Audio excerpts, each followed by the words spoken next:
Hello, in this video we're going to discuss pilot-defined waypoints, how to define them and save them, and how to recall them.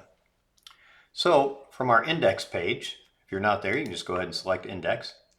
We can go ahead and click next, database, and here we have a database. We can plug in a location here. Say for example we wanted to have know some information about that waypoint. We can plug that in. This is the Oceanside VOR. This pulls it up. We could put in pretty much anything you want here into this ident, and it'll bring up the information for that.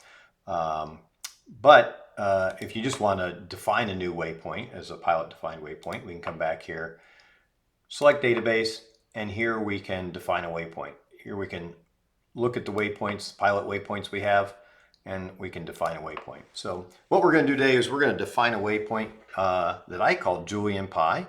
It's actually a helicopter waypoint. A bunch of us fly out and land and get Julian Pi, but we're going to plug it in here so we can wave as we fly over. So we're going to call that JPi, and we're going to plug it in here. And we can identify this a variety of ways. We can identify it with a latitude and longitude, a place, bearing, and distance, a place, bearing, place, bearing. So this would be latitude and longitude, obviously be the most accurate.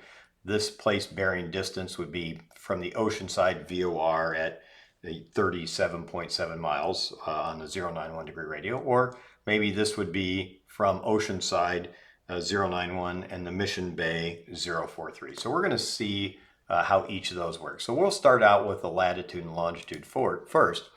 And so we'll plug in north 330663 by west 11640.49, and we're going to plug that in here, and now we have that, and we're going to now store that waypoint. Okay, so now it's stored. So now where is it? Well, for that we're going to go to our fix info that we talked about earlier, and we're going to plug in JPi, and we're going to click on that, and we're going to see that Julian Pi is right there. I don't think we can get any closer with that. We could probably go to plan mode, and oh, it's not part of the flight plan, so it won't show up. So we'll go back to present position and zoom out one. All right, so that's where Julian Pi is right there. Okay, so we can see it's kind of right there, right at the tip of that the Bravo space there. Okay, so let's go ahead and clear that. So that was the latitude and longitude. That's probably the most accurate way to go. And we're going to go and delete that waypoint and then re-enter it again. So we go to database, waypoint list, and we're just going to go ahead and delete that. All right, we're going to redefine it. This time we're going to call it JPi, same thing again. This time we're going to give it a place, bearing, and distance. So we're going to say it's on the Oceanside 091 degree radial at 37.7 miles. And we're going to plug that in there. It likes that. We're going to store that waypoint, and hopefully it shows up right about the same spot. So we're going to go to index, we're going to go to fix, we're going to plug JPi in there, and we're going to plug that in, and look at that. It's pretty darn close. All right. Okay, again, latitude and longitude is the most accurate. All right, so we're going to clear this, and now we're going to do it off of two different VORs. And it doesn't have to be a VOR, it could be anything. It could be to do waypoints, it could be anything that the box knows about. And then you could also use two different pilot-defined waypoints to then define a third waypoint. So it's a pretty powerful piece of equipment. So let's go back here to index. We're going to go to next. We're going to go to database, waypoint list, and we're going to go ahead and clear JPi.